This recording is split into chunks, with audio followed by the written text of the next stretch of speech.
Brad Strawn, my neighbor here and dear colleague, has taught me much about traditioning and disclosing what traditions and where we come from.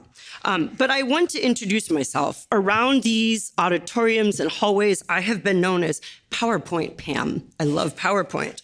I am Presbyterian Pastor Pam. I am Professor Pam, and occasionally I am Profane Pam, I confess. I'll try and dial it in today. We'll leave that alone. But I am a part of the Thrive Center, and my next door neighbor, Brad, who loves to study things like neurosis and psychoanalysis and these somewhat depressing things, can give me a hard time for my relentless optimism and hopefulness in wanting to study thriving. And, you know, I am so thrilled that I get to study what goes right with people because so many of my colleagues in the School of Psychology study what goes wrong with people. But thank goodness, because I have been a direct beneficiary of their efforts in enabling our graduates to heal people, enable them to become who God created them to be. But between Brad's and my chiding about optimism and all, sometimes I can be accused of seeing things through rose-colored glasses. But I have to say, au contraire, since I am a rather reformed grad of our School of Psychology, and at this date, I'm not sure if I'm a Calvinist, a neo-Calvinist, an Augustinian Calvinist, a Calvin-Wolfinist, if there is such a term, but I probably have more tulip-colored glasses than rose-colored glasses. Thank you for getting that. So I am sure that my theology professors, the late Ray Anderson, Miroslav Volf, and John Thompson, are either rolling in their graves or their classrooms right now at my depraved humor.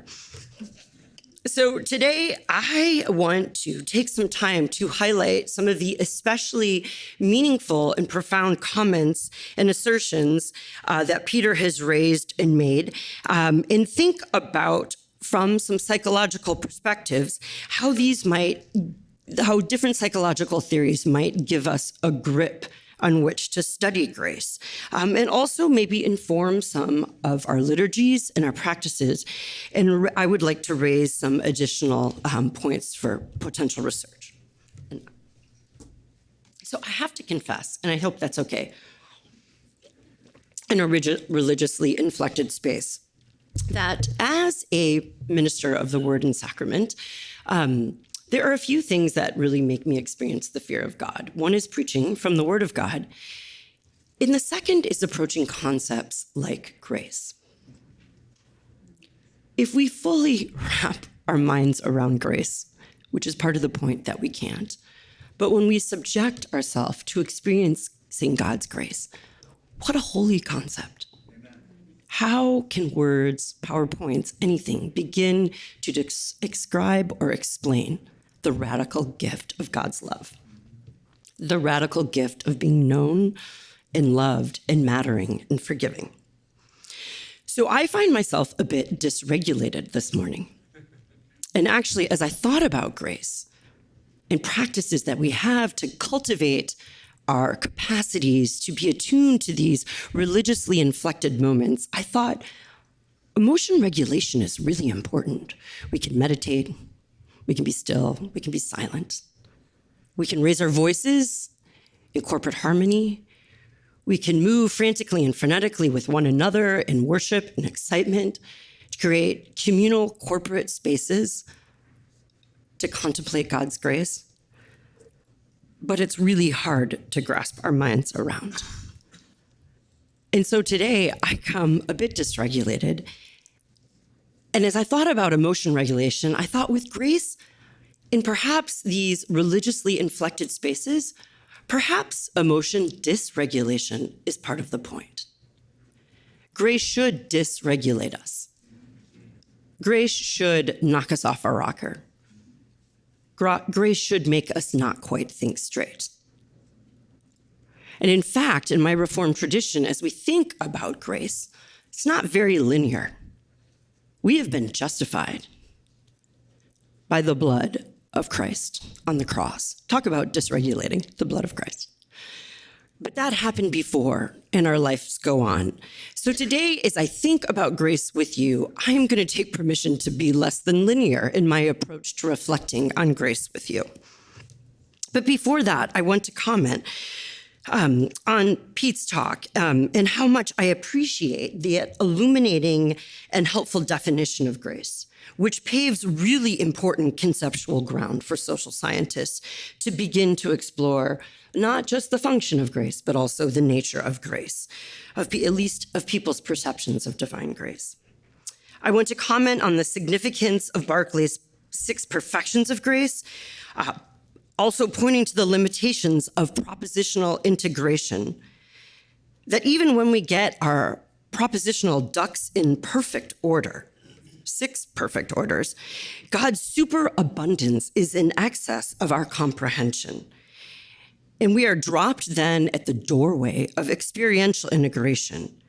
And we can hope and pray that through our subsidiary knowledge, and that is a flashback to last year's Integration Symposium with Dr. Cameron Lee, that we can be shaped and formed to apprehend God in ways that are beyond our consciousness. I want to address how grace serves as a religious inflection in ordinary life and provides an opening to the superordinary and life-transforming love of God. In other words, I want to look at how grace gives us pause to ponder how the penultimate points to the ultimate, how the love and the grace of the Christian gospel, the good news, is transformative. I appreciate, Pete, you pointing out the significance of understanding the magnitude and the severity of sin to gain proper perspective on the gravitas of grace. Perhaps it's my optimism, my affiliation with the Thrive Center, but I hate dealing with sin. I think the first version of the reciprocating self came out without ever addressing sin. That was rectified in the second version. Your work highlights, in what the words of Ellen in the beautiful paper that the 4 of you co-wrote, that grace is potentially the best therapeutic stuff on the planet for its life-shaping good. And I want to address a bit about the research project on Amazing Grace. But before that, I want to take you on a little journey to my childhood. When I was a kid, I really liked to play tetherball. I grew up in Gulf, Illinois, which is outside of Chicago, in the land of John Hughes, which of those to you millennials may be less meaningful. Somewhere in between, I grew up in between the Risky Business High School, the Breakfast Club High School, and the Ferris Bueller's High School. You get the picture. A common theme in those films, there's not always a lot to do in the Midwest in the 80s. So kids had to get creative. Well, my life in the burbs was pretty low-key, at least at first, and a great pastime, especially on a hot, muggy summer day when running around was way too much effort. Tetherball at the local playground was not a bad option. Many a days, my brother and I would hop on our banana seat bikes, remember those, and cruise up to Dietrich Park. There was something simple and exhilarating about hitting or pounding that dodgeball tied to a pole and watching it go round and round with building force. And then, if you were good, you could manipulate your hits so the ball would go high over the head of your opponent or even above the pole and soar high in the sky, not getting caught or wrapped up on that pole. It was kind of mesmerizing, the rhythm that it included and the heights.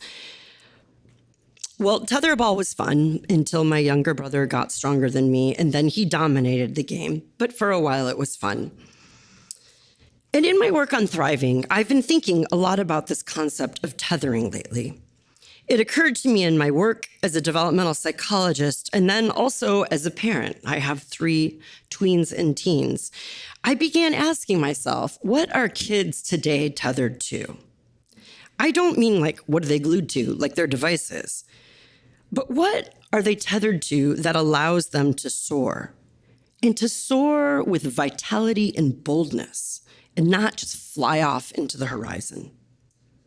To draw on the physical image of the ball going around and around, what do our children, what do our teens, what do we as adults orbit around? What in our world has the substance to provide gravitational pull to hold us in orbit? Well, to draw on the physical image of the pole, what have we as a culture put a stake in the ground about that provides a meaningful connection for us? That kids and adults can be tied and allows them to gain velocity or even fly, or on some days just have something to rest on and not hit the ground. It's increasingly apparent that as a culture, we do not have very clear ideational or ideological stakes in the ground. Perhaps for many decades, this sense of pluralism that our country has rested on has served our country and our culture well. But at this point, two fields I work in, psychology and faith, and also education, are growing increasingly concerned. It doesn't take culture shapers like David Brooks or Francis Fukuyama to declare the bankruptcy of the moral and spiritual ecology of our country. A few minutes on Twitter and the news makes that very apparent. The reality is today, our hyper-pluralistic and hyper-individualistic society is having a measurable impact on well-being and mental health of our young people and our adults. One of the many issues that people point to is the lack of ideological clarity. Too many people do not have the ability to identify what matters most in their lives, what they value, and what they think is right or wrong. They don't have a source of mattering or a source of transcendence. We have to ask ourselves, what are we tethered to? Are we tethered to the transcendent? And that can sound really great and really enticing. But transcendence comes in many forms, from the benign, the banal, and the bad. Or go Clint Eastwood, the good, the bad, and the ugly. People can be tethered to transcendence of Nazism, Seahawkism, patriotism, pietism, prosperity gospelism, work-based righteousnessism, grace-based righteousnessism. We can be tethered to faith in Christ or faith of Christ. But grace is the ultimate tether. Grace keeps us tethered to the gospel of love, of redemption, of forgiveness, and flourishing. Grace is astounding because it puts us directly in the grip, in the embrace of God. It puts us in God's eternal flow of love, in the ongoing give and take between the creator and the created.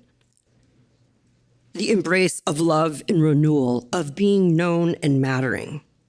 And grace enables us to soar. We can soar high because we are tethered to the line of love, a lifeline of love, a vibrant, exquisite connection where we are known and loved and deeply matter. I keep repeating this line of known and loved and deeply mattering because I'm involved in a research project currently that's looking at thriving out of poverty. I've had the opportunity to travel to El Salvador and interview young people. I've had the opportunity to travel to Rwanda and interview people living in the wake of genocide.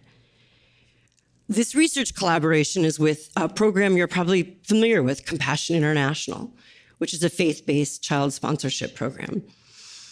It's also a collaboration with Tufts University and Boston College. It is not necessarily a faith-driven team of researchers. When I showed up with my team in El Salvador at first, and then later in Rwanda, my fellow colleagues and I were struck by the joy that was palatable in the lives of these children who had no electricity. Some had no running water. Some had no parents. But they had joy. And as we unpacked their story, we heard them testify to the love of God. We testified to them being known by the people who worked in the projects that were run by Compassion, of being loved by their pastor, of feeling the sense of deeply mattering. This was an experience of embodied grace for me. My research colleagues looked at me. We looked at each other going, how do we make sense of this? How do we do this? How do we unpack this? We do qualitative interviews is what we do. So last week I was at a meeting in Colorado Springs with this team, and I was going through some of our qualitative findings. And someone asked, why are we studying joy? Joy is not a part of the youth development model that we have of thriving. I said, you're right. Joy is not a part of any model in psychology. In fact, it's non-existent. If you were to look in PsycInfo and put in the words joy and adolescence as keywords, guess how many articles come up? None. Joy is not in the model, nor is grace, but they need to be. So I said to my colleagues, we're asking about joy because remember when we first showed up, the first thing we experienced was joy. And we didn't have a means. We don't have a scientific lens to understand why they have joy. So we're going to inquire and wonder about that. And Pete, you and your colleagues' excellent definition gives us help of understanding it. I had the opportunity to read the papers that's authored by Emmons and Barrett and Hill and Kapik. And they point out that grace is one of the most understudied constructs in the pantheon of human experience. Just had to say that because it's a great line. You serve the field very well by this thoughtful definition. You give us handholds on which we might actually begin to think about studying grace. Not that we can ever hack grace or deconstruct grace, because ultimately there is something supernatural, something going on above and beyond our ability to understand with grace. But grace is a gift given unconditionally and voluntarily to an undeserving person, to a wretch like me, by an unobligated giver, the giver being either human or divine. I appreciate how you substantiate and elaborate this definition of grace by buttressing it with Berkeley's 6 perfections, which I will not review, but I will comment that they suffice to point to the superabundances of God's love and to God's excesses. God's ways exceed our comprehension and even our imagination, and consequently, our best propositions about grace, even perfections, are limited at best. And at best, they escort us to the threshold to some mystery beyond. Propositions drop us at the doorway of something then other than what Pete has called propositional integration, and leave us at this threshold or this doorway of experiential integration. And there on that threshold, we can hope and pray that all our tacit knowledge, all our attempt to understand our principles, our propositions, our perfections, our doctrines about grace, we can pray that they get us far and give us a mere trace of the depth and wonder and mystery of divine grace. But at this threshold, we are transported into these inflected places, infected places by the love of God. We can hope and pray that through our subsidiary knowledge, that we can be formed through experiences to be shaped by grace in ways that we can't understand. I can't wait to see that on your research agenda. So we cannot comprehend grace, right? Our God is not limited to propositions, not confined to principles. Our God is not containable, not reducible, but God is relatable. A favorite quote of mine by Walter Brueggemann captions human futility of attempting to capture God, to codify our faith. He says, all our freezing and categorizing, however, turn out to be feeble in the face of the vitality and insistence of this defining and defying relationality that continues to summon us. That is what is irresistible about grace. That God continues to pursue us and love us in intimate relationality. And so as researchers, we need emic approaches. We need first-person experiences. We need to somehow understand how people experience the defying relationality of God that continues to summon us. We need to understand how people relate to and experience God. That is only how we'll begin to understand how grace is powerful and transformative. So just as parents fear, since I'm a parent of teenager, gateway drugs who pave the way for the slippery slope to addiction, to heavy and far more dangerous drugs, grace also has transformative powers, but grace is not a gateway drug. Grace is a gateway hug. Grace is a divine embrace, exquisite, intimate embrace by our Creator, our Redeemer, our Healer, our Sustainer, our Flourisher.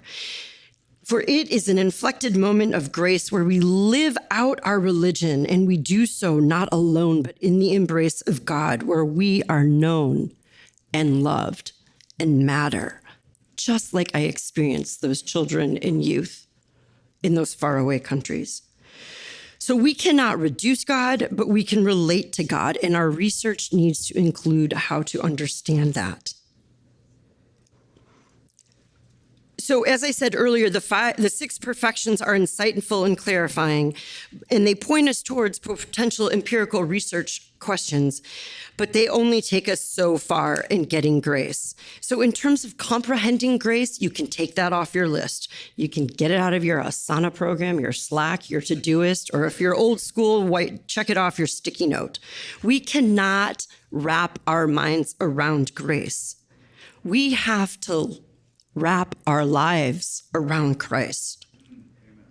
We have to be all in on grace and experience it and live it.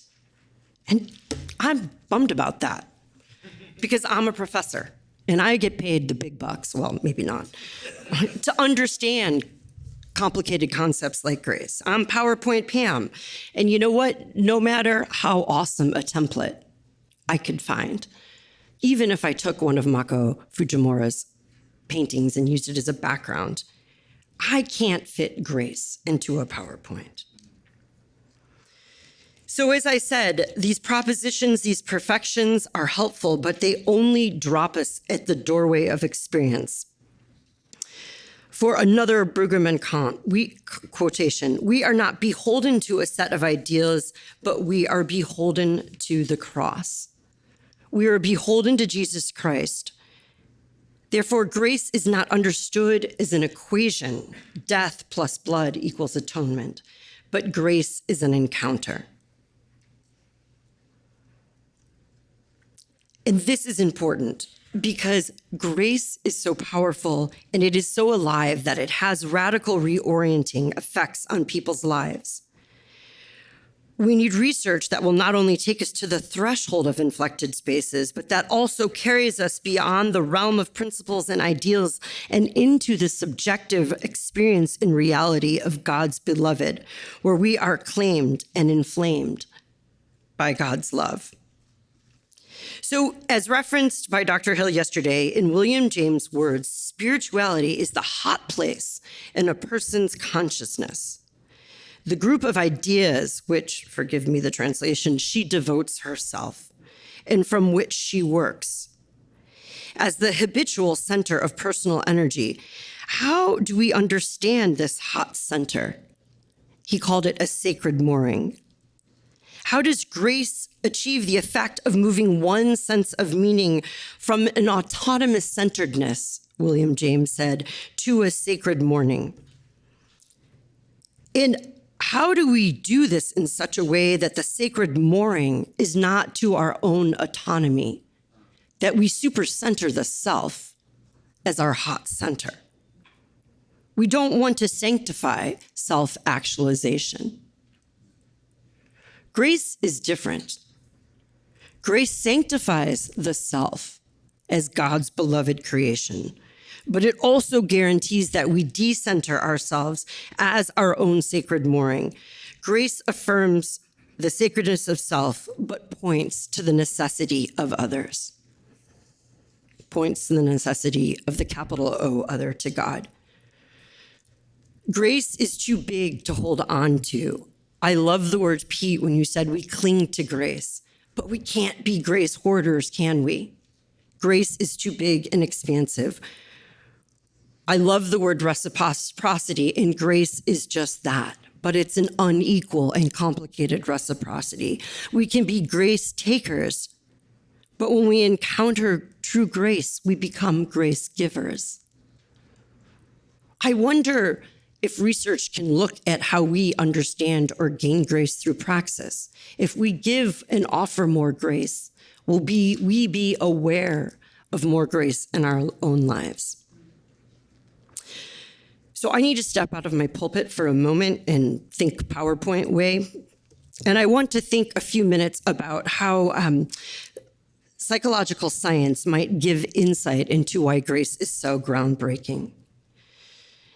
In my deepest roots, I am a developmental systems psychologist. I see everything in systems. I look at you and you think I see you in a seat, but I imagine you with your family, your friends, your ethnicity, your beliefs, your values, the people you cherish most, your God. And grace, when we think of grace, we must think from an ecological perspective.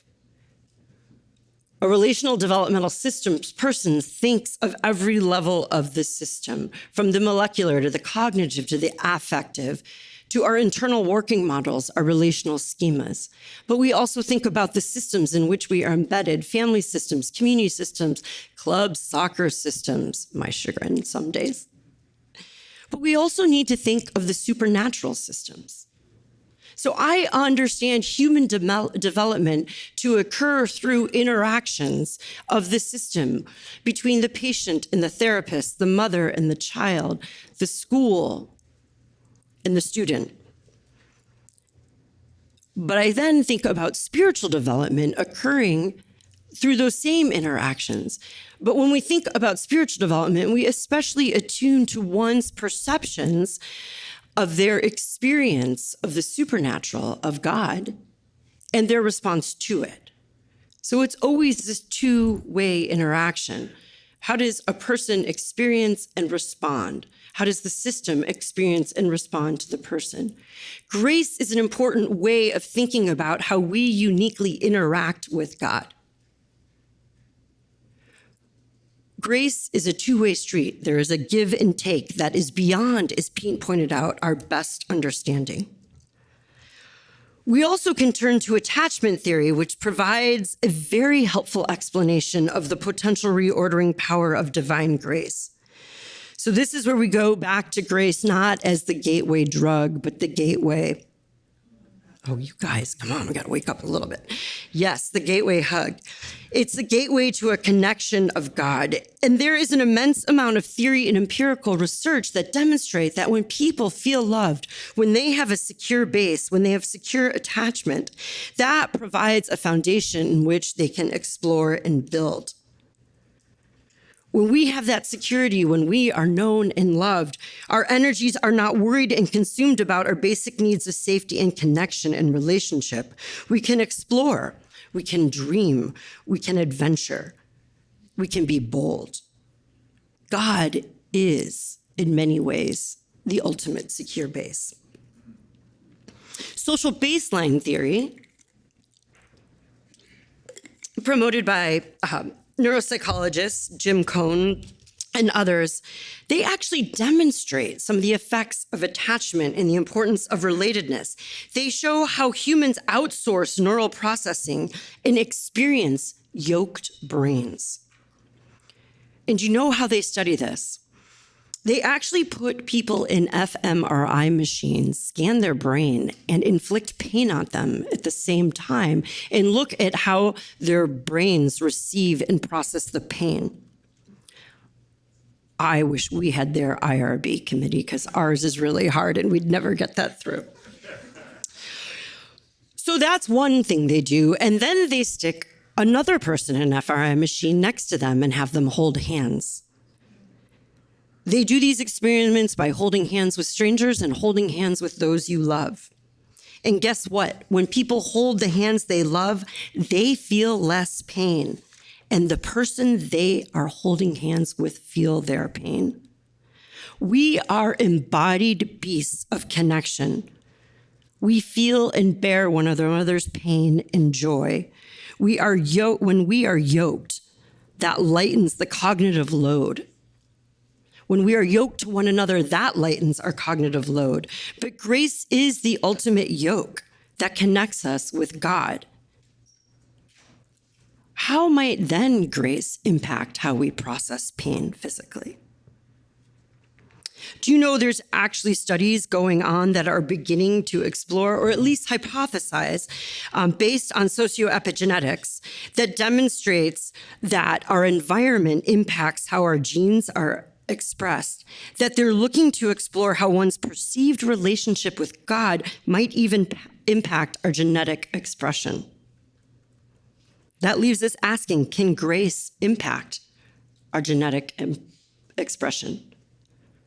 For the lack of stress that we might process and the lack of pain that we might feel because of our connection to God might actually impact what genes are expressed and passed on.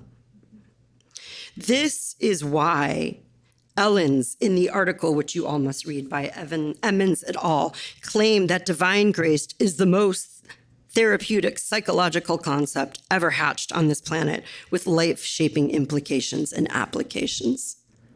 How does grace impact how you do therapy? For me, it feels like grace could almost be like a superfood. It is like the kale or quinoa of the spiritual. Bulletproof coffee's got nothing on grace. So our propositions, these perfections, inform broad brushstrokes of our actions and of our spiritual lives. But it is this being yoked with God, this connection with grace, that does fuel our devotion. It is the connection to God that is greased by grace, that enables us to be known and to know God, that allows us to stay in connection, that informs beyond the broad brushstrokes of propositions and doctrines, but allows us to discern our daily movements, that allows us to know what God is calling us to.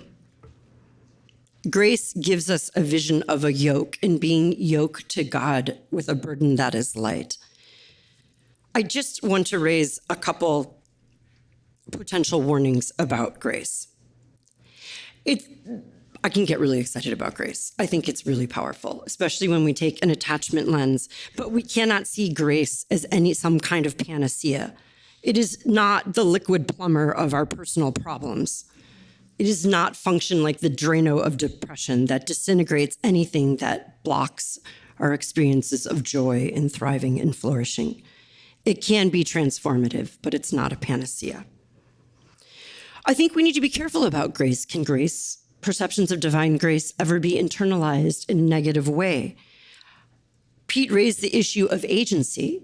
Could grace ever decenter our locus of control?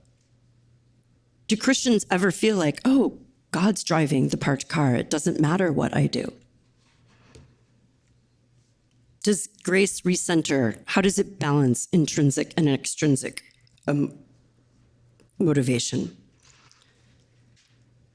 We need to be concerned about grace hacking, that we don't over-reduce grace, that we don't limit it to our cognitive and affective functioning.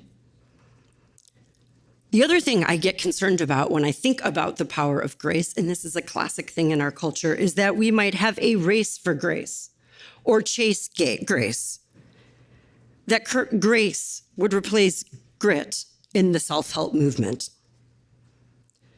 that we would try and make money out of grace, that we would have an app for grace. We want to encourage our capacities to attune for grace and God's movement in our life. We need space for grace, but we can't ever chase grace. Grace is not something we achieve, but it is something we receive. So real quickly, a couple potential empirical questions. Pete, you mentioned developmental issues. Yes. How do children who have more of a capacity for imagination, what about adolescents who are in the throes of rebellion? How do you rebel against grace?